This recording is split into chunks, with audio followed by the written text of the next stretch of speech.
What Once Was Mine, Chapter 34, Gothel.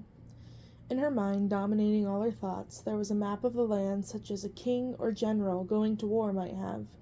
Little toy man fanned out across the fields and hills, slowing down when they came to the woods, breaking up into smaller groups of 2s and 3s to search every path, looking for Rapunzel. The woods. Gothel frowned.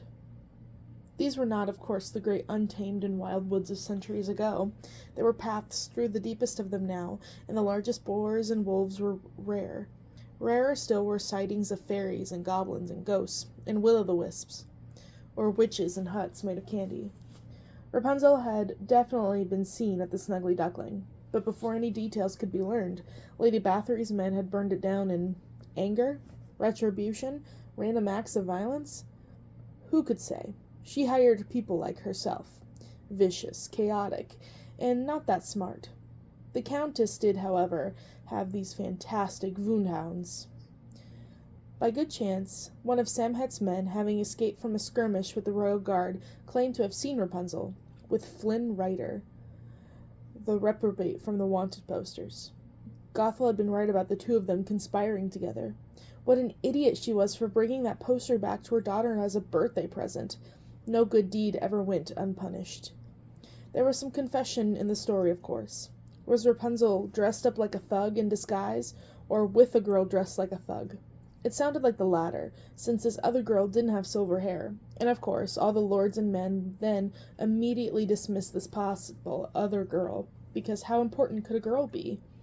Gothel didn't dismiss her, however. The noble idiots didn't realize that any clue was a clue. A little snooping in the wrong places revealed that her name was Gina, and her mother was a mysterious old goodwife who lived deep in the woods and occasionally healed, or yelled at, travelers in the forest. A witch. A real witch. Someone who excelled in hiding from people. Someone whose daughter was now traveling with both a wanted felon and an escaped princess, both of whom desperately needed to hide. Not a single other person, not a single man put these facts together. Gothel might not have any powers herself, but she knew some tricks. The right song to unlock the healing power of the sundrop flower, silver for protection, fresh running water from an ancient spring to dispel an evil enchantment, a mixture of a rabbit fat and unsea rubbed on the bottoms of your shoes to walk through glamorous illusions.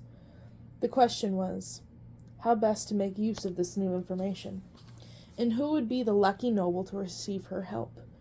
She thought about the search parties of spies and soldiers, guards and mercenaries from all the rival houses in the hunt for Rapunzel, Krasky, Samhet, Thongol, Bathory.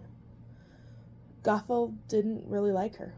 She had hoped the bidding would eliminate the Countess naturally. There were certainly richer lords than she. But that was the thought for later. There would be no auction if there was no prize.